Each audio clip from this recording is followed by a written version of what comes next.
যে মুসলিম উম্মার বা মুসলিম জাহানের একজন জাতির পিতা আছেন, তার নাম কি?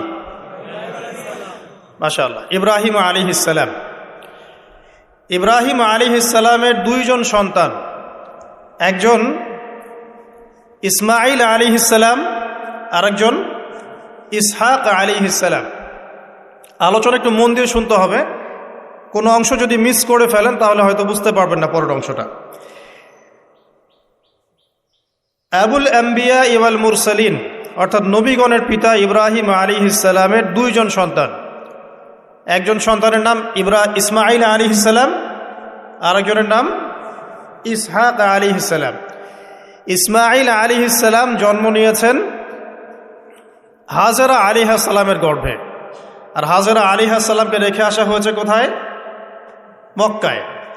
তো এখান থেকে ইসমাইল আলাইহিস সালামের বংশ চলতে চলতে এক পর্যায়ে এই বংশে সর্বশেষ এবং চূড়ান্ত নবী মুহাম্মদ সাল্লাল্লাহু আলাইহি ওয়াসাল্লামের জন্ম হয়।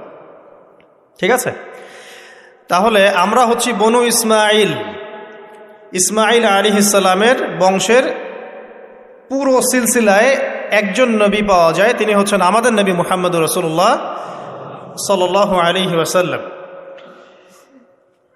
আর আরেকজন সন্তান ইব্রাহিম আলাইহিস সালামের, তার নাম কি? ইসহাক আলাইহিস সালাম। ইসহাক আলাইহিস সালাম জন্মগ্রহণ করেছেন সারা আলাইহিস সালামের গর্ভে। ইসমাইল আলাইহিস সালামের দ্বিতীয় স্ত্রী, আসলে তিনিই প্রথম স্ত্রী ছিলেন, আরেকজন স্ত্রী তো হাজরা আলাইহিস সালাম, তিনি পরবর্তীতে এসেছেন। প্রথমে তিনিই ছিলেন, সারা আলাইহিস সালামই প্রথম স্ত্রী। তো তার গর্ভে জন্ম লাভ করেন ইসহাক আলাইহিস সালাম। তো আমরা বুঝতে পারলাম যে নবীগণের একাধিক স্ত্রী ছিল। পশ্চিমা সভ্যতা আমাদেরকে শিখিয়েছে যে একজন সৎ ব্যক্তির একটাই স্ত্রী থাকতে পারে, একজন চরিত্রবান এবং সৎ ব্যক্তির একজন স্ত্রী থাকতে পারে, যার একাধিক স্ত্রী আছে তার চরিত্র ভালো না। এটা পশ্চিমারা আমাদেরকে শিখিয়েছে। এবং পশ্চিমা গোলকধাঁধায় যারা নিজেদের দর্শন হারিয়ে ফেলেছে তারাও এই মতাদর্শে বিশ্বাস করে। তবে তারা এটা বিশ্বাস করে যে একজন স্ত্রী থাকলেও একাধিক মেয়ের সাথে শারীরিক সম্পর্ক রাখা ভালো। আর ইসলাম বিশ্বাস করে যে যদি কারো সাথে শারীরিক সম্পর্ক রাখতেই হয় তাকে স্ত্রীর মর্যাদা দিতে হবে। তো যাই হোক, ইব্রাহিম আলাইহিস সালামের দুইজন স্ত্রী ছিলেন।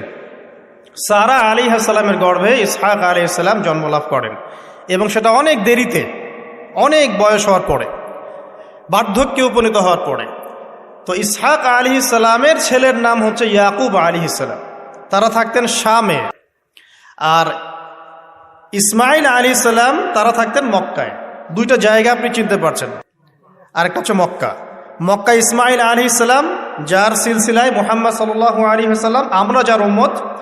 আর ওই যে শাম দেশ, সিরিয়া, জর্ডান, লেবানন, এই জায়গাটাকে বলা হয় শাম। ইসহাক আলাইহিস সালাম যিনি সারা আলাইহিস সালামের গর্ভে জন্ম নিয়েছেন। ঠিক আছে, ওকে। এবার ইসহাক আলাইহিস সালামের পরবর্তী জেনারেশন, তার নাম হচ্ছে ইয়াকুব আলাইহিস সালাম। আর ইয়াকুব আলাইহিস সালামের আরেকটা নাম হচ্ছে ইসরাইল। কি নাম? ইসরাইল। এই কারণে ইয়াকুব আলাইহিস সালামের বংশধরদেরকে বলা হয় বনু ইসরাইল। এবার বুঝতে পারছেন বনু ইসরাইল কাদেরকে বলা হয়? আচ্ছা, এখন এই ইয়াকুব আলাইহিস সালামের অনেক সন্তান ছিলেন। সূরা ইউসুফ পড়ে দেখেন, 11-12 জন পুত্র সন্তান ছিলেন, বা 13 জনের কথা এসেছে, আরও থাকতে পারে, আল্লাহু আলাম। এখানে এতটুকু এসেছে। ইউসুফ আলাইহিস সালাম তার একজন সন্তান, ঠিক আছে, যাকে তার ভাইরা কুয়ায় ফেলে দেয়। ঠিক আছে, কুয়ার থেকে ইউসুফ আলাইহিস সালাম চলে গেলেন মিশরের রাজার বাসায়। এটা তো পড়েছেন।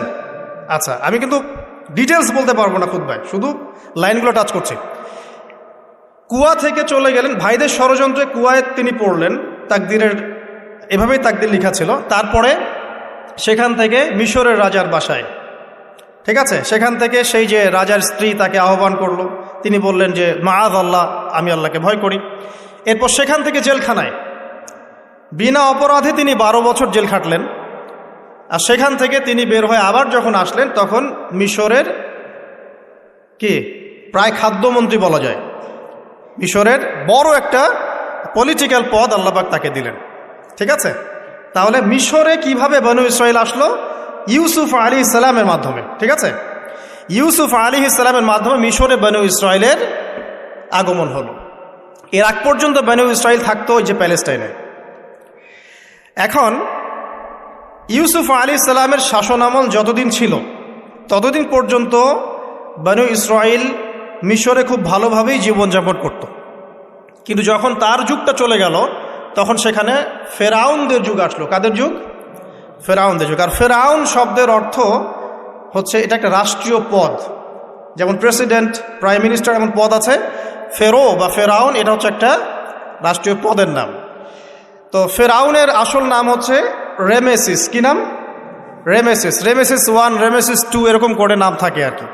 আর যে ফেরাউনের মমিটা আমরা পেয়েছি তারও একটা নাম আছে। তার নাম হচ্ছে, আমি এনসাইক্লোপিডিয়া ব্রিটানিকা থেকে এটা পেয়েছি, তার নাম হচ্ছে মনেপ্তাহ। যে ফেরাউনের মমিটা আমরা পেয়েছি এর নাম হচ্ছে মনেপ্তাহ। তার মূল নাম, তাকে রেমেসিস বলা হতো, আর তার টাইটেল হচ্ছে ফেরো বা ফেরাউন। ঠিক আছে, এখন এই ফেরাউনদের সময় ইউসুফ আলাইহিস সালামের রেখে যাওয়া সেই যে বনু ইসরাইল, এরা আর উন্নত জীবনযাপন করতে পারল না। তারা দাসত্বের শৃঙ্খলা আবদ্ধ হলো, তাদের উপর জুলুম নির্যাতন শুরু হতে লাগলো। এক পর্যায়ে ফেরাউন তাদেরকে ডিভাইড অ্যান্ড রুলের মতো করে সমাজে নিপীড়িত করতে লাগলো। আর ফেরাউনের অনেক পাপ ছিল, যে পাপটা আমরা আসলে অল্প কথায় ব্যাখ্যা করতে পারবো না। এক কথায় সে নিজেকে আল্লাহ দাবি করেছিল। তারপরে সে সমাজের মধ্যে শিরকের প্রচলন ঘটাতো। সে কন্যা সন্তানদেরকে জীবিত রাখত, পুত্র সন্তানদেরকে হত্যা করে ফেলত। সে সমাজের মানুষদেরকে বিভক্ত করত, দুর্বলের উপর সবলের অত্যাচার চালাতো। এবং তার একটা অহংকার ছিল, সেটা হচ্ছে সেনাবাহিনীর অহংকার। সে মনে করতো যে সে ওই সময়কার সুপার পাওয়ার, তাকে কেউ পরাজিত করতে পারবে না। ঠিক এখনকার বিশ্বের পরাশক্তিগুলোর মতোই তার দাম্ভিকতা ছিল আর কি। তো একটা কথা বলে নেই, এই ফেরাউন এবং মূসা আলাইহিস সালাম, এই ফেরাউন যখন বনু ইসরাইলকে নির্যাতন করতে লাগলো তখন আল্লাহ পাক একজন নবী পাঠালেন, তার নাম কি? মূসা আলাইহিস সালাম। আর মূসা আলাইহিস সালাম আর ফেরাউনকে নিয়ে কোরআনুল কারীমে প্রায় 44টা সূরার মধ্যে কথা আছে। আমি হিসাব করে দেখেছি এবং আমি টুকটাক ঘাটাঘাটি করে দেখেছি যে প্রায় 44টা সূরার মধ্যে 532টা আয়াত আছে মূসা এবং ফেরাউনকে নিয়ে। কথা বুঝতে পারছেন? 532টা। কোরআনের টোটাল আয়াত কত?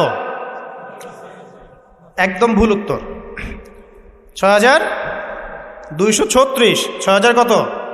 236। মতবিরোধ আছে, তবে 6236টা আয়াতের পক্ষে শক্ত দলিল আছে। তো এটাকে পার্সেন্টেজ দিয়ে করবেন, যারা ম্যাথামেটিক্স পারেন তারা তো খুব সহজেই পারবেন। তো পার্সেন্টেজ করলে দেখবেন যে 8.53% আয়াত মূসা এবং ফেরাউনকে নিয়ে। 100%-এর মধ্যে প্রায় 8.5 বা 9% আয়াত কাকে নিয়ে? মূসা এবং ফেরাউন। এমনি এমনি তো আল্লাহ পাক এই কাজটা করবেন না নিঃসন্দেহে। এর মধ্যে একটা শিক্ষা বা মেসেজ আছে, সেটা হলো আমাদের জন্যে, উম্মতে মুহাম্মাদির জন্যে যেই সব জাতির মধ্যে সবচেয়ে বেশি শিক্ষা আছে তার মধ্যে সবচেয়ে ইম্পর্টেন্ট হচ্ছে মূসা এবং ফেরাউনের সময়। মূসা এবং ফেরাউন এই ঘটনার মধ্যে যে শিক্ষাগুলো আছে এটা আমাদের জন্য সবচেয়ে বেশি ইম্পর্টেন্ট। এই জন্য এত বেশি আয়াত নাজিল করা হয়েছে। কোরআনের যে কোনো সূরা খুলবেন দেখবেন মূসা আর ফেরাউন, মূসা আর ফেরাউন।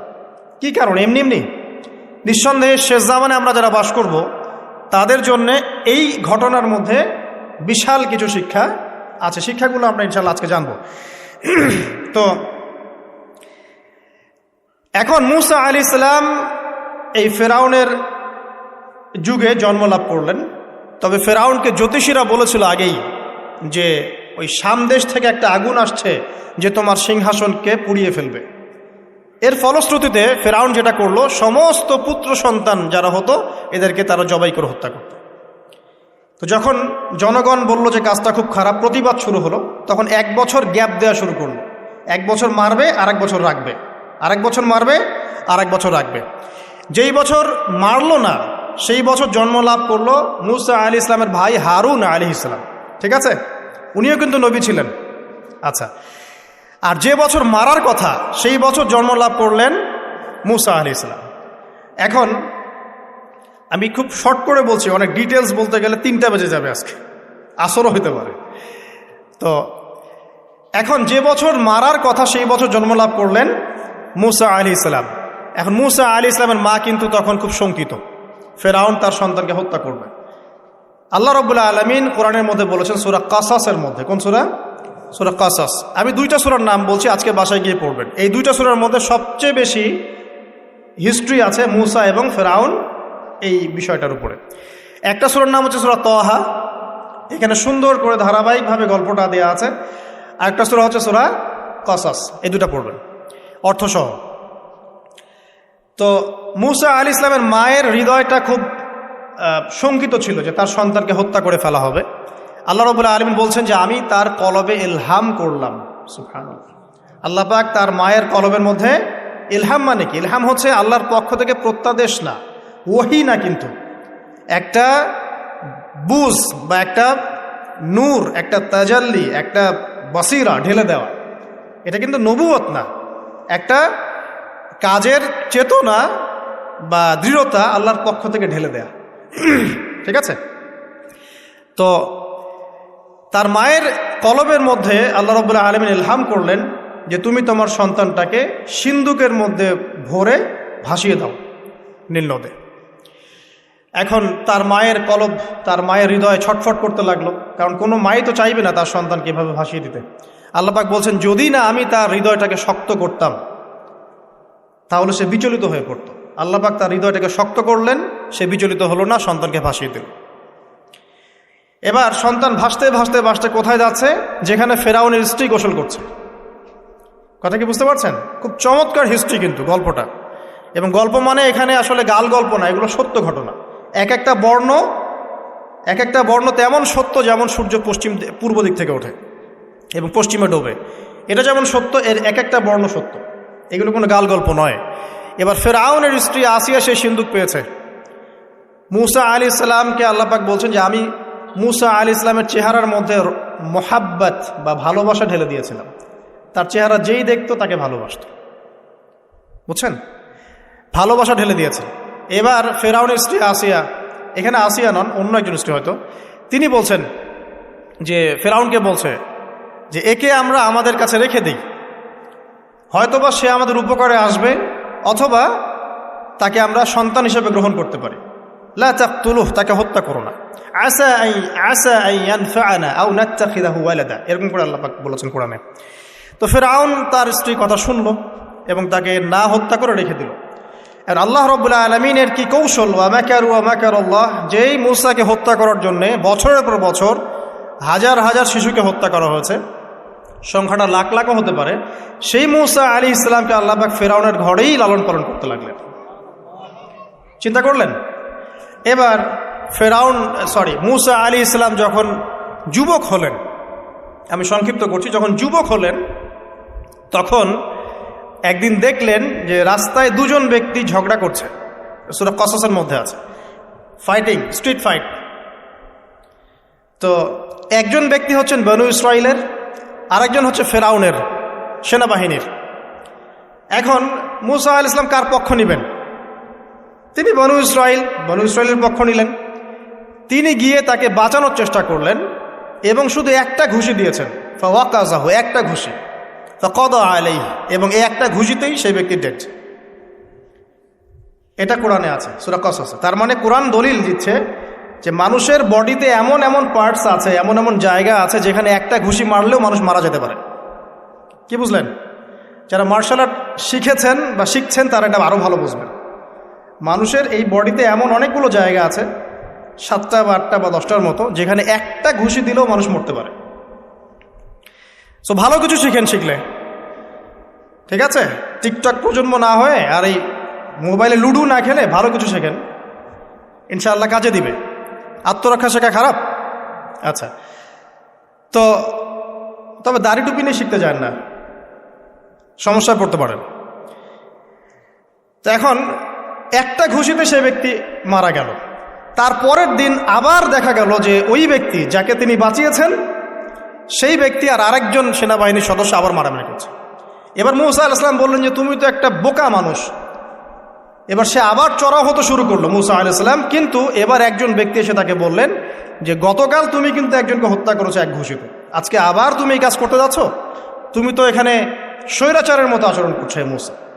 মুসা আলাইহিস সালাম তখন আল্লাহর কাছে ক্ষমা চাইলেন, আল্লাহর কাছে ক্ষমা চাইলেন, বললেন ইন্নাহু হাযা মিন আমালিশ শাইতান, এটা তো শয়তানের মতো কাজ, শয়তানের কাজ হয়ে গেল। রব্বিক ফিরলি, আল্লাহ আমাকে মাফ করে দিন। ফাগফার আল্লাহ, আল্লাহ পাক বলছেন আমি তাকে মাফ করে দিলাম। তিনি তো ইচ্ছাকৃতভাবে করেন নাই, করেছেন আনইনটেনশনালি, এটা হয়ে গেছে।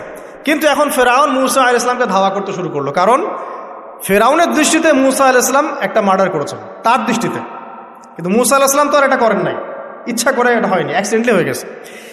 এখন মুসা আলাইহিস সালামকে এক ব্যক্তি এসে বলল তুমি এখান থেকে তাড়াতাড়ি পালাও, এই মিশরে থাকলে ফেরাউন তোমাকে ধরে এখন শাস্তি দিবে। এখন মুসা আলাইহিস সালাম বাধ্য হয়ে মিশর থেকে চলে যাচ্ছেন কোথায়? মাদিয়ান। কোন জায়গা? মাদিয়ান। এটাও আরবের মধ্যে একটা জায়গা, যেই জায়গার নবী হচ্ছেন শুআইব আলাইহিস সালাম। কি নাম? আচ্ছা, এবার শুআইব আলাইহিস সালামের সেই কওমে মুসা আলাইহিস সালাম গেলেন, না খাবার আছে, না পানি, না কাপড়, কিছুই নাই, একদম রিক্ত হস্ত। সেখানে গিয়ে তিনি দেখলেন যে এমনই একটা জলাশয়, হয়তোবা আল্লাহ ভালো জানেন, সেই জলাশয়ের কাছে কিছু মানুষ পানি পান করাচ্ছে গবাদি পশুদেরকে। আমি কি বুঝাতে পারছি? আচ্ছা, তো দূরে দুজন মেয়ে দাঁড়িয়ে আছে, এই দুজন মেয়ে অনেকক্ষণ থেকে দাঁড়িয়ে আছে, তারা পানি পান করাতে পারছে না। মুসা আলাইহিস সালাম অনেকক্ষণ থেকে অবজার্ভ করছেন যে মেয়ে দুটো পানি পান করাতে পারছে না গবাদি পশুদেরকে। তিনি প্রথমে একটু অস্বস্তি বোধ করলেন, তারপরে আবার গেলেন তাদের কাছে, গিয়ে বললেন কি সমস্যা। তখন সেই মেয়েরা বলল যতক্ষণ পর্যন্ত আমার কওমের লোকেরা এখান থেকে সরে যায় না ততক্ষণ আমরা পানি পান করাতে পারি না, কারণ আমরা দুর্বল, মেয়ে মানুষকে টাইম দিচ্ছেন আর কি। আর এদিকে আমাদের বাবা অত্যন্ত বৃদ্ধ মানুষ, বাসায় পড়ে আছেন একা। তখন মুসা আলাইহিস সালাম যুবক ছিলেন এবং তিনি কিন্তু শক্তিশালী ছিলেন, কওয়িউন আমিন, বিশ্বস্ত এবং শক্তিশালী। ওই যে এক ঘুষিতে মানুষ মারা মানুষ, কি মনে করছেন? তো তিনি এবার ওই গবাদি পশুদেরকে নিয়ে এসে পানি পান করালেন।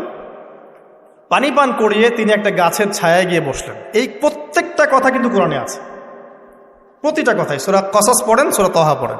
গাছের ছায়ায় বসে তিনি একটা দোয়া করছেন, এবার হাত উঁচু করে দোয়া করছেন, রব্বি, হে আমার প্রতিপালক, ইন্নী লিমা আনজালতা ইলাইয়া মিন খায়রিন ফাকির, হে আল্লাহ, আপনি আমার প্রতি যে রহমত বা যে করুণা বর্ষণ করবেন এর জন্য আমি ফকির হয়ে বসে আছি। দোয়ার ভাষাটা শুনছেন? আল্লাহ, আপনি আমার প্রতি যে করুণা বর্ষণ করবেন আমি এর জন্য ফকির হয়ে বসে আছি। তো প্রত্যেকটা নেক কাজ করার পরে এরকম দোয়া করা সুন্নত, দোয়া কবুল হয়ে যাবে ইনশাআল্লাহ। দোয়া সাথে সাথে কবুল হয়ে গেল। এখন ওই দুইজন মেয়ের মধ্যে একজন মেয়ে হেঁটে হেঁটে আসছে। ওই মেয়ে কিভাবে হেঁটে এসেছে সেটাও কোরআন বলেছে, কিভাবে হেঁটে এসেছে সেটাও কোরআনে বলেছে সূরা কসসের মধ্যে।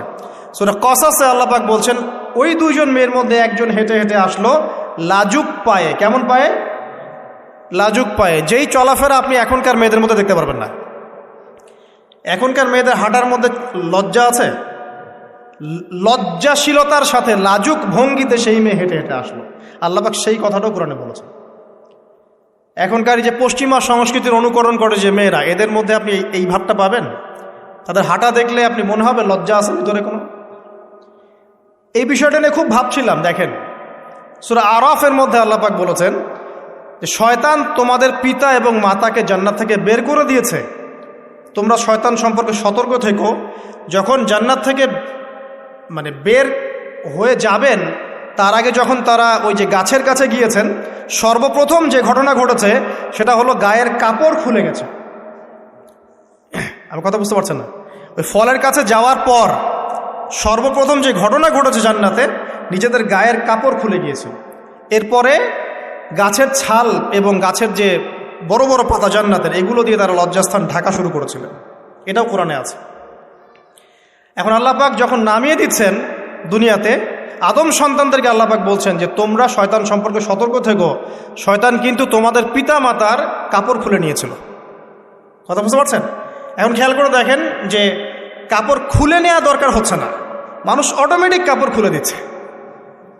কথা কি বুঝতে পারছেন? মনে করে একটা এক্সাম্পল দিই, আল্লাহ না করুক, ধরে এই মাঠের মধ্যে 1 লক্ষ মানুষকে জড়ো করে এই মাঝখানে শহীদ মিনারের কাছে যদি আপনাকে কেউ জোর করে 10 জন মানুষ ধরে কাপড় খুলতে চায়, আপনার কেমন লাগবে? চিন্তা করেন, পুরুষ হিসেবে চিন্তা করেন, মহিলা কথা বাদ দেন। আপনি তো পুরুষ, আমাদের কি ভালো লাগবে? আমাদেরকে যদি বলে যে মেরে ফেলবো অথবা কাপড় খুলতে হবে, কোনটা নিবা? আপনি বলবেন হয়তো মারে ফেল, তাও ভালো, তাই না? তাহলে ওই মানুষদের কথা চিন্তা করেন যারা ইচ্ছায় স্বেচ্ছায় লক্ষ লক্ষ মানুষের সামনে কাপড় খুলে ফেলছে। কেউ বাধ্য করছে না, কোনোভাবেই কেউ বাধ্য করছে না, নিজের ইচ্ছায় পুরুষ না নারী কাপড় খুলে ফেলছে। মিউজিক ইন্ডাস্ট্রি বলেন, ফিল্ম ইন্ডাস্ট্রি বলেন, এই যে এখনকার যে শোজগুলো বলেন, হাওয়ায় তো মারতেছে দেশ এখন, তাই না? তো এই যে বিষয়গুলো দেখছেন, get up, dress up, dress code, মানুষ কি এটাকে জোর করে খুলে নিয়েছে গা থেকে? ইচ্ছা করে খুলে দিয়েছে। তাহলে এদের অবস্থান চিন্তা করেন যে এদেরকে কার সাথে তুলনা করবেন আপনি এখন? যদি বলেন পশুর সাথে, আমি বলবো তুলনা ঠিক হয়নি, কারণ কোনো পশুও নগ্ন চলে না। চলে? কোনো পশু নগ্ন চলে না। তুলনা একটা জাতির সাথে করতে পারেন। ওই যে ব্রাজিলের আমাজন জঙ্গল আছে, ওখানে দেখবেন যারা সমাজ থেকে টোটালি ডিটাচড, জানে না কাপড় কেমন করে পরতে হয়, সভ্যতা কি, সংস্কৃতি কি, ন্যায় কোনটা অন্যায় কোনটা, ওদের গেট আপগুলো দেখবেন, এদের গেট আপগুলো দেখবেন সেম। তাহলে এদের আদর্শ কোথায়? আল্লাহ পাক সূরা আরাফে বলছেন, শয়তান থেকে সতর্ক থেকো, তোমাদের পিতা মাতার কিন্তু তারা কাপড় খুলে ফেলেছিল শয়তান, তোমাদের কাপড় যেন শয়তান খুলতে না পারে, আল্লাহ পাক সতর্ক করেছেন। আর এখন আপনি খেয়াল করে দেখবেন, জোর করে না, স্বেচ্ছায় মানুষ কাপড় খুলে ফেলছে, এবং তারা পুরুষ না নারী। তো যে জায়গায় আসছিলাম, ওই মেয়ের হেঁটে আসাটা আল্লাহ রাব্বুল আলামিন ব্যাখ্যা করেছেন। সেই মেয়ে, দুইজন মেয়ের একজন মেয়ে হেঁটে হেঁটে আসছে মূসা আলাইহিস সালামের কাছে লাজুক ভঙ্গিতে, লজ্জায় মুখ নত করে, লজ্জাশীলতার সাথে এসে বলছেন যে আমার বাবা আপনাকে ডাকছে। তার বাবাকে? শুআয়ব আলাইহিস সালাম, আমার বাবা আপনাকে ডাকছে। এবার তিনি গেলেন শুআয়ব আলাইহিস সালামের কাছে, গিয়ে তার কিসসা বা কাহিনীটা বললেন। শুআয়ব আলাইহিস সালামও কিন্তু একজন নবী এবং জবরদস্ত নবী। বলে রাখি, শুআয়ব আলাইহিস সালামের কওম সর্বপ্রথম সেই কওম যাকে ভূমিকম্প দিয়ে ধ্বংস করা হয়েছিল। সর্বপ্রথম পৃথিবীতে ভূমিকম্প দিয়ে যে কওমকে ধ্বংস করে দেওয়া হয়েছে সেটা হচ্ছে শুআয়ব আলাইহিস সালামের কওম। আর তিনটা বড় বড় ভূমিকম্প আমাদের সামনে অপেক্ষাও করছে শেষ জামানায়। তিনটা হবেই, একটা পৃথিবীর পশ্চিম দিকে, একটা পৃথিবীর পূর্ব দিকে। আর পূর্ব দিক বলতে কিন্তু আমাদের দিক, Indonesia, Malaysia, Bangladesh, Pakistan, Sri Lanka, India, এই পুরো জায়গা হচ্ছে পূর্ব দিক। আর পশ্চিমা সভ্যতা তো বোঝেন, পশ্চিম কোন দিকে। আর একটা হবে পৃথিবীর মাঝখানে। মাঝখান কোনটা? এই যে জাজিরাতুল আরব, এখানে একটা হবে। এটা হবেই, কোনো বিজ্ঞানী ঠেকাতে পারবে না। তো শুআয়ব আলাইহিস সালামের কওম সেই কওম যাকে ভূমিকম্প দিয়ে ধ্বংস করা হয়েছিল। তো এখন মূসা আলাইহিস সালাম তার কাছে গিয়ে তার ঘটনাগুলো বললেন। শুআয়ব আলাইহিস সালাম তাকে বললেন, ঠিক আছে, আমার মেয়ের একটা দাবি, আমার মেয়ে বলেছে যে তুমি হচ্ছ বিশ্বস্ত এবং শক্তিশালী, তোমাকে যেন আমি আমার কাজে নিয়োগ করি। আসলে মেয়ে বাবাকে ইঙ্গিত একটা মানে মনের ভাব ব্যক্ত করেছে আর কি। তখন তার বাবা সেই ভাবটা বুঝতে পেরেছেন। তিনি বলেছেন, ঠিক আছে, আমি আমার এই মেয়ের সাথে তোমাকে বিয়ে দিব। শর্ত কি? শর্ত হচ্ছে তোমাকে 8 বছর আমার এখানে কাজ করতে হবে। 8 বছর, কত বছর? 8 বছর কাজ করার বিনিময়ে আমি তোমাকে আমার মেয়ের সাথে বিয়ে দিচ্ছি। আর যদি তুমি চাও তাহলে 10 বছর পূর্ণ করতে পারো। ঠিক আছে? তো মূসা আলাইহিস সালাম বলেন, ঠিক আছে, আমাদের মাঝে আল্লাহ পাক সাক্ষী হিসেবে যথেষ্ট। এবার সেখানে মূসা আলাইহিস সালাম তার সংসার শুরু করলেন। 10 বছর অতিবাহিত হলো। তারপরে এখন মিশরে ফিরে যাওয়ার পালা। মূসা আলাইহিস সালাম তার স্ত্রীকে নিয়ে কোথায় যাচ্ছেন এখন? মিশর, তার হোম টাউন। ঠিক আছে, মাদারল্যান্ড। কিন্তু যাত্রা পথে তুয়া উপত্যকায় বিভিন্ন কিতাবে এসেছে তার স্ত্রীর প্রসব বেদনা শুরু হয়। তখন তিনি আগুন তালাশ করতে থাকেন। আগুন তালাশ করতে করতে আস্তে আস্তে তিনি এমন একটা জায়গার দিকে চলে যান, তুয়া উপত্যকায়, যেখানে দেখেন যে গাছের উপর আগুন জ্বলছে। এবং তখন আগুনকে ফলো করতে করতে হঠাৎ তিনি এক গায়েবী আওয়াজ শুনতে পান। আওয়াজটা হচ্ছে এমন, আমি একটু পড়ে শোনাই। আওয়াজটা হচ্ছে এমন যে, ইন্নী আনা রব্বুক ফাখলা'না আলাইক ইন্নাকা বিল ওয়াদিল মুকদ্দাস তুয়া। এই আওয়াজটা আল্লাহ পাকের। কার আওয়াজ? সুবহানাল্লাহ। আল্লাহ পাক মূসা আলাইহিস সালামের সাথে কথা বলছেন এই জায়গায়। আল্লাহ পাক বলছেন, নিশ্চয়ই আমি তোমার রব, তোমার জুতা খুলে ফেলো, কারণ তুমি একটা পবিত্র উপত্যকায় আছো। চিন্তা করতে পারেন? ওয়া আনা ইখতারতুকা, এবং আমি তোমাকে বাছাই করেছি হে মূসা, ফাসতামি' লিমা ইউহা, তুমি খুব মনোযোগ দিয়ে শোনো আমি তোমার কাছে যা ওহী করছি এটা মনোযোগ দিয়ে শোনো। ইন্নানি আনা আল্লাহ, নিশ্চয়ই আমি আল্লাহ। আল্লাহ বলছেন ইন্নানি আনা আল্লাহ, নিশ্চয়ই আমি আল্লাহ। লা ইলাহা ইল্লা আনা, আল্লাহ বলছেন আমি ছাড়া কোনো ইলাহ নেই। ফা'বুদনি, আমার ইবাদত করো। ওয়া আকিমিস সালাতা লিযিকরি, আমার স্মরণের জন্য সালাত কায়েম করো। ইন্নাস সাআতা লাআতিয়াতুন, নিশ্চয়ই কিয়ামত অবশ্যই আসবে। আকাদু উখফিহা, আমি এটাকে গোপন রেখেছি। লিতুজজা কুল্লু নাফসিন বিমা তাসআ, যাতে করে প্রত্যেক নফসকে তার প্রতিদান দেয়া যায়। ফালা ইয়াসুদ্দান্নাকা আনহা মান লা ইউমিনু বিহা ওয়াত্তাবা হাওয়াহু ফাতারদা, যারা প্রবৃত্তির অনুসরণ করে তারা যেন তোমাকে এই বিষয়টার প্রতি ঈমান আনা থেকে দূরে রাখতে না পারে। আল্লাহ পাক এই পর্যন্ত বললেন। এরপর আল্লাহ বলছেন ওয়ামা তিলকা বিয়ামিনিকা ইয়া মূসা, মূসা তোমার ডান হাতে এটা কি? মূসা আলাইহিস সালাম বলছেন যে ক্বালা হিয়া আসায়া, এটা আমার লাঠি। তার সাথে কি ছিল? একটা লাঠি। আতাওয়াক্কাউ আলাইহা ওয়া আহুশু বিহা আলা গনামি ওয়া লিয়া ফিহা মাআরিব উখরা, এই লাঠি দিয়ে আমি গাছের ডাল ছাটি, গবাদি পশুদেরকে চড়াই, এছাড়া আমি আমার বিভিন্ন কাজে লাঠি ব্যবহার করি। আল্লাহ পাক বলছেন ক্বালা আলকিহা ইয়া মূসা, মূসা এটা নিক্ষেপ করো দেখি, হাত থেকে ছুঁড়ে মারো। মূসা আলাইহিস সালাম ছুঁড়ে মারলেন। ফাআলকাহা, তিনি ছুঁড়ে মারলেন। ফাইযা হিয়া হাইয়াতুন তাসআ, সাথে সাথে লাঠিটা ছোটাছুটি শুরু করলো সাপের মতো। অন্য সূরায় আছে এই দৃশ্য দেখার সাথে সাথে মূসা আলাইহিস সালাম উল্টা দিকে দৌড় দিয়েছিলেন। স্বাভাবিক, ভয় পাওয়া স্বাভাবিক। তো তখন আল্লাহ পাক বলেছিলেন যে তুমি ভয় পেও না, আমার কাছে নবীগণ ভয় পায় না। ঠিক আছে, অন্য সূরায় এগুলো আছে, আমি শর্ট করে বলছি। এরপরে আল্লাহ পাক বললেন ক্বালা খুযহা ওয়া লা তাখাফ, তুমি এটাকে ধরো, এটাকে ভয় পেও না। সানুঈদুহা সিরাতাহাল উলা, তুমি ধরা মাত্রই সেটা আবার লাঠিতে রূপান্তরিত হবে। আরেকটা কাজ করো, ওয়াদমুম ইয়াদাকা ইলা জানাহিক, তোমার হাতটাকে বগলের নিচে নিয়ে যাও। তাখরুজ বাইদা মিন গায়রি সু, এটাকে বের করো, তারপর দেখবে এটা স্বচ্ছ আলো প্রদান করবে। সুবহানাল্লাহ, বগলের মধ্যে হাত নিয়ে আসো, হাতটাকে বের করো, দেখবে হাত থেকে স্বচ্ছ আলো বের হবে। এই দুইটা মুজিজা আল্লাহ পাক তাকে দিলেন। আয়াতুন উখরা, এটা আরেকটা নিদর্শন। তো এখানে কি হলো? মূসা আলাইহিস সালাম নবুয়ত পেলেন। Shortcut key? মূসা আলাইহিস সালাম কি পেলেন? নবুয়ত পেলেন। নবুয়ত পাওয়ার সাথে সাথে আল্লাহ পাক তাকে দুটো মুজিজা দিলেন। একটা হচ্ছে লাঠি, আরেকটা কি? হাত বগল থেকে বের করলেই কি হবে? আলো বের হয়ে যাবে। এবার তার ডিউটি কি? আল্লাহ পাক ডিউটি দিচ্ছেন তাকে যে ইযহাব ইলা ফিরআউন ইন্নাহু তাগা, এবার তোমার কাজ হচ্ছে তুমি ফেরাউনের কাছে যাবে, কারণ ফেরাউন সীমা লঙ্ঘন করেছে। তখন মূসা আলাইহিস সালাম বললেন রব্বি ইশরাহ লি সদরি, আল্লাহ আমার বক্ষটাকে প্রশস্ত করে দিন। মানে আমার তো সেখানে যাওয়ার সাহস হচ্ছে না, আমি তো সেখানে ওদের দৃষ্টিতে একজন খুনের আসামি, ওদের দৃষ্টিতে ওরা তো আমাকে পেলে হত্যা করে ফেলবে। আল্লাহ পাক বলছেন কেল্লা, কখনো না, তারা তোমাকে হত্যা করতে পারবে না। তখন তিনি দোয়া করছেন আল্লাহ আমার হৃদয়টাকে প্রশস্ত করে দিন, ওয়া ইয়াসসির লি আমরি, আমার কাজকে সহজ করে দিন। ওয়াহলুল উকদাতাম মিন লিসানি, আমার লিসান, আমার জিহ্বায় জড়তা আছে আল্লাহ, এটাকে দূর করে দিন। ইয়াফকাহু কওলি, যাতে মানুষ আমার কথা বুঝতে পারে। এই দোয়া করলেন, কবুল হয়ে গেল। এবং আরও দোয়া করলেন যে ওয়াজআলি ওয়াজিরাম মিন আহলি, আমার পরিবারের মধ্য থেকে একজন ওজির দেন। ওজির মানে সহায়ক, যেটা হচ্ছেন হারুন আলাইহিস সালাম, যাতে করে আমরা কি করতে পারি? বেশি বেশি আপনার জিকির করতে পারি এবং আমাদের কাজ সহজ হয়। তো আল্লাহ রাব্বুল আলামিন তার ভাই হারুন আলাইহিস সালামকেও নবুয়ত দান করলেন। দুজন মিলে এখন আল্লাহ পাক বলছেন ইযহাবা ইলা ফিরআউন, তোমরা দুজন ফিরআউনের কাছে যাও। ইন্নাহু তাগা, সে সীমা লঙ্ঘন করেছে। তবে ফাকুলা লাহু কাওলাল লাইয়িনা, তার সাথে নরম সুরে কথা বলো। লাআল্লাহু ইয়াতাযাক্কারু আও ইয়াখশা, হয়তোবা সে উপদেশ গ্রহণ করবে অথবা আল্লাহকে ভয় করতে পারে। তো ডিউটি দেয়া হলো যে তোমাদের কাজ এখন এটা, এবং তোমাদের ভয় পাওয়ার কোনো কারণ নাই, সে তোমাদের কোনো ক্ষতি করতে পারবে না। তার কাছে যাও, মুজিজা দেখাও, আল্লাহর দিকে দাওয়াত দাও, লা ইলাহা ইল্লাল্লাহ। যদি সে দাওয়াত কবুল করে আলহামদুলিল্লাহ, যদি না করে তাহলে আমি আল্লাহ তার জন্যে যথেষ্ট। এবার শর্ট করে নিয়ে আসি, মূসা আলাইহিস সালাম সেখানে গেলেন, যাওয়ার পরে ফিরআউনকে দাওয়াত দিলেন।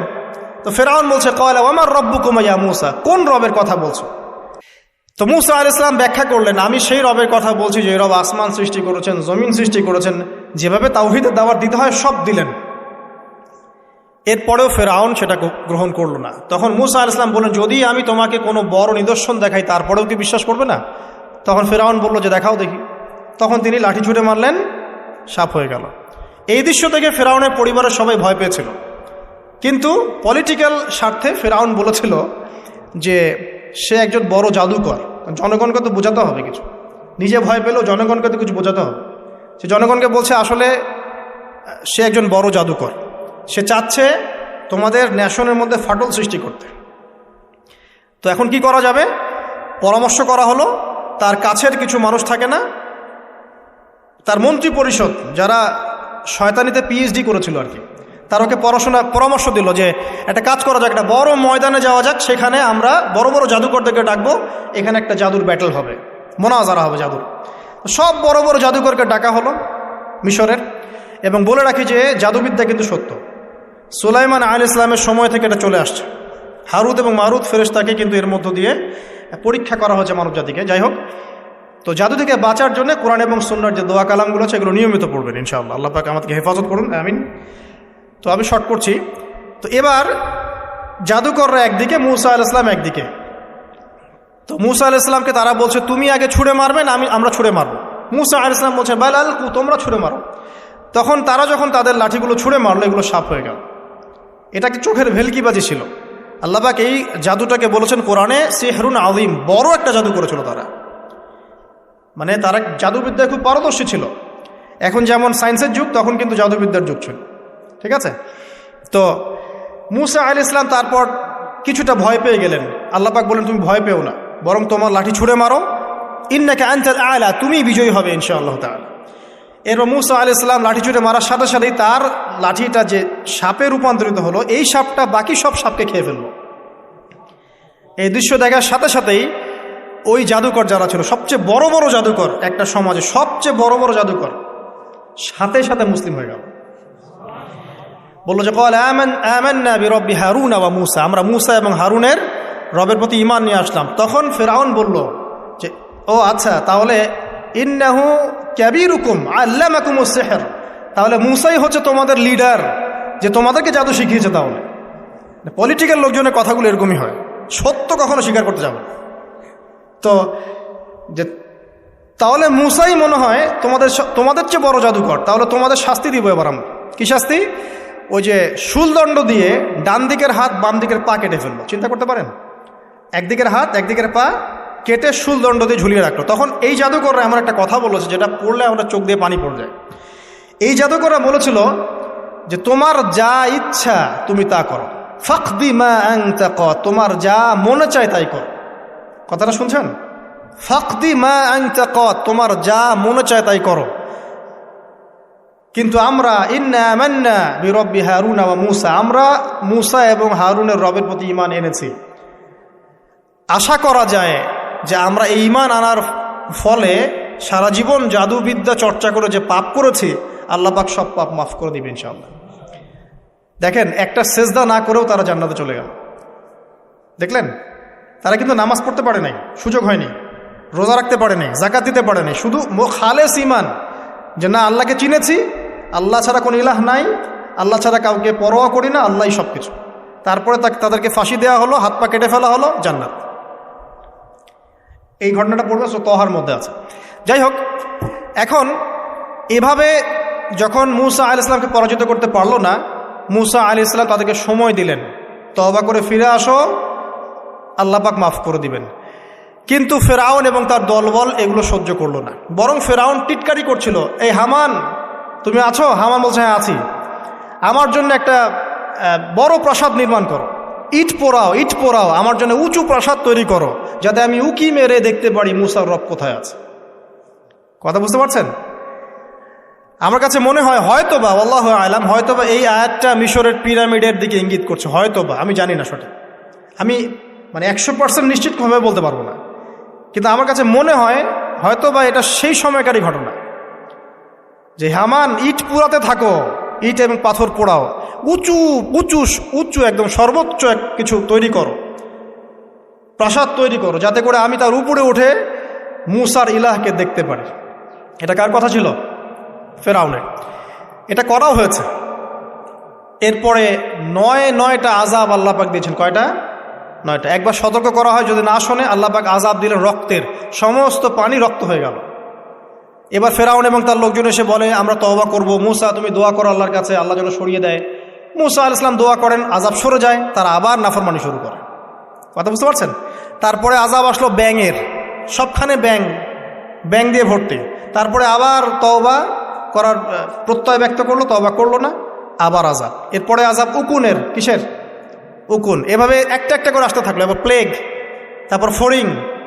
প্লেগ এমনভাবে এসেছিল যে একদিনেই 70,000 মানুষ মারা গেছে। এভাবে 9টা আযাব আল্লাহ পাক দিলেন, কিন্তু ফেরাউন কিছুতেই ঈমান আনলো না। এবার সবশেষ পালা। সর্বশেষে মুসা আলাইহিস সালাম বললেন যে বনু ইসরাইলকে আমার সাথে যেতে দিবা কিনা সেটা বল। তো এখন যেহেতু অনেক মানুষ মারা যাচ্ছে প্লেগে, সবশেষে গিয়ে মুসা আলাইহিস সালামের কাছে ফেরাউন এবং তার এই যে হামান, কারুন, যারা যারা ছিল, এরা নমনীয় হলো এবং বলল, ঠিক আছে, তোমরা বনু ইসরাইলকে নিয়ে এখান থেকে বের হয়ে যাও, মিশরে আমরা আর কোনো আপদ চাই না, তোমরা চলে যাও এখান থেকে। এবার যখন মুসা আলাইহিস সালাম এবং বনু ইসরাইল এখান থেকে বের হয়ে যাচ্ছেন, বলা হচ্ছে তাদের সংখ্যা ছিল প্রায় 30 লক্ষ, কেউ বলেছেন 40 লক্ষ। সংখ্যাটা ফ্যাক্ট না। বনু ইসরাইলের একটা বড় কম ছিল, 10 থেকে 20% মানুষ মিশরের বনু ইসরাইল ছিল। তারা এখন বের হয়ে যাচ্ছেন রাতের অন্ধকার শেষ হয়ে ফজরের সময়। ফেরাউনের মাথায় আবার শয়তানি চাপলো। সে বলল, না, এদেরকে যেতে দেওয়া যাবে না, যদি চলে যায় ওখানে গিয়ে যদি বিদ্রোহ করে আমাদের উপর হামলা করে। কি করণীয়? ফুল ফোর্স নিয়ে, তার যত সেনাবাহিনী ছিল সমস্ত সেনাবাহিনী নিয়ে ফেরাউন মুসা আলাইহিস সালাম এবং তার কওমকে ধাওয়া করা শুরু করলো পিছন থেকে। এবার মুসা আলাইহিস সালাম যাচ্ছেন, তার কওমকে সাথে নিয়ে, সামনে পড়ে গেল লোহিত সাগর। কোন সাগর? লোহিত সাগর। আর পিছনে ফেরাউনের বাহিনী। এরকম একটা অবস্থায় মুসা আলাইহিস সালামের কওমের কিছু মানুষ বলেছিল, ইন্না লামুদরাকুন, হে মুসা, আমরা তো ধরা পড়ে গেলাম, আমরা তখন যেতে পারবো না, সামনে সাগর, পিছনে ফেরাউন। এই সময় মুসা আলাইহিস সালাম একটা কথা বলেছিলেন, এই কথাটা যে বলতে পারবে বিপদের সময়, আল্লাহ পাক তার সাথে থাকবেন ইনশাআল্লাহ। মুসা আলাইহিস সালাম বলেছিলেন কাল্লা। ওইরকম একটা অবস্থা তিনি বলছেন, কাল্লা, কখনো নয়। ইন্না রব্বি মাইয়া সাইয়াহদিন, আমার রব আমার সাথে আছেন, তিনি আমাকে পথ দেখাবেন। কথা বুঝতে পারছেন? ব্যাস, আল্লাহ পাকে সাহায্য নেমে আসলো। তিনি বললেন, লাঠি ছুঁড়ে মারো। লাঠি ছুঁড়ে মারার সাথে সাথেই একটা দুইটা না, 12টা রাস্তা হয়ে গেল, পানি ভেদ করে, সাগর ভেদ করে। আর এই 12টা রাস্তা দিয়ে, এটা কোনো গাল গল্প নয়, 12টা রাস্তা দিয়ে বনু ইসরাইলের 12টা দল চলে গেল, পার হয়ে গেল। আর ফেরাউন এটা অবাক হয়ে দেখছে। এক পর্যায়ে সেও সিদ্ধান্ত নিল যে আমিও আমার ফোর্স নিয়ে ধাওয়া করব। এই যে সে নামলো লোহিত সাগরের, সাথে সাথে পানি আবার আগের জায়গায়। এক মুহূর্তের মধ্যে, মানে এক দিনে পুরো ফেরাউন এবং ফেরাউনের যত সেনাবাহিনী আছে একদিনের মধ্যেই শেষ, পৃথিবী থেকে চিরবিদায়। আল্লাহ পাক এত চমৎকার করে কথাটা বলেছেন, কাম তারাকু মিন জান্নাতি ওয়া উয়ুন, তারা কতই না বড় বড় জান্নাত, মানে বাগান এবং প্রস্রবণ পার হয়ে চলে গেল। ওয়া কুনুজি ওয়া মাকামিন কারীম, কত সুন্দর সুন্দর জায়গা তারা ছেড়ে দিয়ে চলে গেল। এবং তারা ধাওয়া করতে লাগলো ফেরাউন মুসার বাহিনীকে। যখন তারা ডুবে গেল, ফামা বাকাত আলাইহিমুস সামাউ ওয়াল আরদ, তাদের জন্য আসমান এবং জমিনের কোনো সৃষ্টি এক ফোঁটা চোখের পানিও ফেলে নাই। এটা আপনি সূরা দুখানের মধ্যে পাবেন, আরও বিস্তারিত আছে। তো এই যে ঘটনাটা ঘটেছে, এই ঘটনাটা ঘটেছে মুহররম মাসের 10 তারিখে। কয় তারিখে? এই হচ্ছে সেই ঘটনা যার স্মরণে আমরা মুহররম মাসের 10 তারিখে সওম রাখি। কথা কি বুঝতে পারছেন? এটাই সেই ঘটনা, যেই ঘটনার ফলশ্রুতিতে এটাকে স্মরণীয় করে রাখতে আল্লাহ পাক কিয়ামত পর্যন্ত এই আশুরার সওমটাকে রেখে দিয়েছে। এটা ইহুদিরাও রেখেছে, ইসলাম আসার পূর্বে, মানে নবী সাল্লাল্লাহু আলাইহি ওয়াসাল্লামের শরীয়ত আসার পূর্বেও আগের জাতিরাও এটাকে রেখেছিল। নবী সাল্লাল্লাহু আলাইহি ওয়াসাল্লাম এই সওমটাকে রেখেছেন, মুহররম মাসের এই 10 তারিখের সওমটা। এবং তিনি বলেছেন যে আমি আশা করি এই সওম রাখার ফলে 1 বছরের গুনাহ আল্লাহ পাক মাফ করে দিবেন। এবং একজন সাহাবী এসে জিজ্ঞাসা করছিলেন যে কোন মাসের রোজা রমাজান মাসের পরে সর্বোত্তম। নবী সাল্লাল্লাহু আলাইহি ওয়াসাল্লাম বলছেন রমাজান মাসের পর সর্বোত্তম সওম হচ্ছে মুহররম মাসের সওম। 3-4টা বিষয় নবী সাল্লাল্লাহু আলাইহি ওয়াসাল্লাম কখনো ছাড়তেন না। ফজরের আগের 2 রাকাত সুন্নাত, মাসের 3 দিন রোজা রাখা, আইয়ামে বীজের, তারপরে আপনার আরাফার সওম এবং এই যে মুহররম মাসের সওম। এই সওমগুলো নবী সাল্লাল্লাহু আলাইহি ওয়াসাল্লাম কখনো ছাড়তেন না। আরও এসেছে একটা বর্ণনা, আমি এটা পেয়েছি ফয়জুল কালামের মধ্যে, যে আশুরার সওম রাখার পাশাপাশি ওই দিন যদি আপনি পরিবার বর্গের উপর খরচ করেন, ইনশাআল্লাহ আপনাকে সারা বছর আল্লাহর পক্ষ থেকে রিজিকের প্রশস্ততা দেওয়া হবে ইনশাআল্লাহ। তো পরিবার বর্গের প্রতি আপনি খরচ করতে পারেন। এখন এই যে ঘটনা দেখেন, এই ঘটনার মূল পিছনে গল্প কি? জালেমের ধ্বংস, মাজলুমের মুক্তি, তাই তো? জালেমের ধ্বংস, মাজলুমের মুক্তি, এটাকে স্মরণীয় করে রাখার জন্যে আল্লাহ রাব্বুল আলামিন এই আশুরার সওমটাকে রেখেছেন। নবী সাল্লাল্লাহু আলাইহি ওয়াসাল্লাম বলেছেন যে একদিন রাখে, 10 তারিখে সওম রাখে, আমি যদি বেঁচে থাকি ইনশাআল্লাহ আগামী বছর 9 তারিখ বা তার পরে, একদিন আগে বা একদিন পরে আমি সওম রাখবো। কোনো বর্ণনা এসেছে একদিন আগে 9 তারিখে সওম রাখবো। তো আমরা দুটো রাখার চেষ্টা করবো। কয়টা? দুটো, হয় 9-10 অথবা 10-11 ইনশাআল্লাহ। আশা করা যে 1 বছরের গোনা আল্লাহ পাক মাফ করে দেবেন ইনশাআল্লাহ তাআলা। আর বেশি বেশি মুহররম মাসে সওম রাখতে পারেন, ইস্তেগফার করতে পারেন, তাসবিহ তাহলিল করতে পারেন, এবং এই মাসে যে ঘটনাটা ঘটেছে আপনার মুসা আলাইহিস সালাম এবং ফিরআউনের, এই ঘটনাটাকে চর্চা করবেন, এটাকে প্রচার করবেন, প্রসার করবেন, এর মধ্যে থেকে শিক্ষাগুলোকে নিজের জীবনে বাস্তবায়ন করার চেষ্টা করবেন ইনশাআল্লাহ তাআলা। আল্লাহ পাক সবাইকে তৌফিক দান করুন, আমিন। শেষ করার আগে আমি এই কনক্লুসিভ জায়গাটাতে যাচ্ছি। দেখেন, এরপরেও কিন্তু বনু ইসরাইল শুধরে যায় নাই। তারা চোখের সামনে দেখলো যে ফেরাউন ডুবে মরল, তারা পার হয়ে গেল। ঠিক পার হয়ে যাওয়ার পরেই অল্প কয়েকদিনের ব্যবধানেই তারা বাছুর পূজা শুরু করেছিল। কি পূজা? সামেরি নামক একজন ব্যক্তি সোনা দিয়ে একটা মানে গরুর মূর্তি করেছিল, এই মূর্তি পূজা তারা শুরু করেছে এই মুক্তির মাত্র কয়েকদিন পরে। এটা সেই বনু ইসরাইল। তারপরে যখন মুসা আলাইহিস সালাম তাদেরকে রেখে গিয়েছেন তুর পাহাড়ে আল্লাহর সাথে একান্ত সাক্ষাতের জন্য, কথাবার্তা বলার জন্য, তাওরাত আনার জন্য, এই 40 দিনের ব্যবধানেই তারা আবার শিরক করা শুরু করেছে। মুসা আলাইহিস সালাম সেই তাওরাত এনে দেখেছেন যে তারা পথভ্রষ্ট হয়ে গেছে, এবং তিনি রাগে তাওরাত ছুঁড়ে মেরেছিলেন, এটাও কোরআনে আছে। এবং তার ভাই হারুন তার চুল এবং দাড়ি তিনি চেপে ধরেছিলেন, তোমাকে রেখে গেলাম, তুমি কি করলা? তখন হারুন আলাইহিস সালাম বলেছিলেন যে আমি আমার নিজের নফসের ভয় করছিলাম যে তারা আমাকে হত্যা করে ফেলতে পারে, অথবা বনু ইসরাইলের মধ্যে বিভক্তি সৃষ্টি হতে পারে, এই জন্য আমি কিছু বলতে পারি, আমি মাজলুম ছিলাম। এই অল্প কয়েকদিনের মধ্যেই তারা শিরক করলো, তারা বাছুর পূজা করলো। আল্লাহ পাক তাদেরকে বললেন, তোমরা আমালিকা সম্প্রদায়ের বিরুদ্ধে যুদ্ধ করো। আমালিকা সম্প্রদায় প্রচণ্ড শক্তিশালী। তখন এই বনু ইসরাইল বলেছিল যে হে মুসা, ইযহাব আনতা ফাযহাব আনতা ওয়া রাব্বুকা ফাকাতিলা, হে মুসা তুমি যাও আর তোমার রব যাও গিয়ে যুদ্ধ করো। ওয়া ইন্না হাহুনা কাঈদুন, আমরা এখানে বসে থাকি। কে বলেছে এটা? এই বনু ইসরাইল, যাদেরকে আল্লাহ পাক এত বড় বিপদ থেকে মুক্তি দিয়েছেন। তারপরে তাদেরকে মান্না এবং সালোয়া খাওয়ার পাঠানো হচ্ছে, এই খাওয়ার পর্যন্ত তাদের ভালো লাগছে না। তারা বলছে হে মুসা, আল্লাহকে বলো আল্লাহর জন্য আমাদেরকে এই যে পেঁয়াজ, এই যে রসুন, ডাল, মসুর এগুলো উৎপন্ন করার তৌফিক দেন। চিন্তা করতে পারেন এরকম।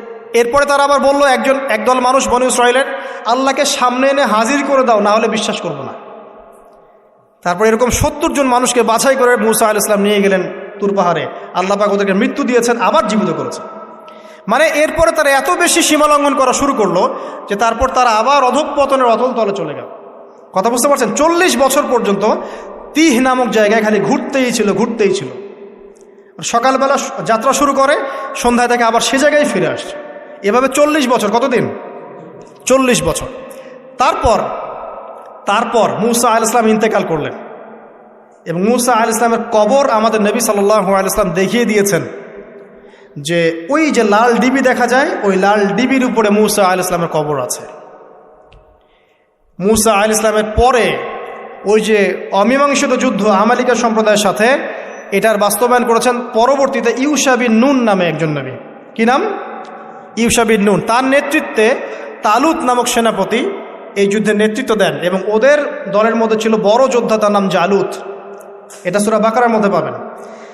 আর এই তালুতের আন্ডারে ছিল দাউদ আলাইহিস সালাম, যিনি তীর নিক্ষেপ করেছিলেন আর জালুতের চোখে গিয়ে লেগেছিল।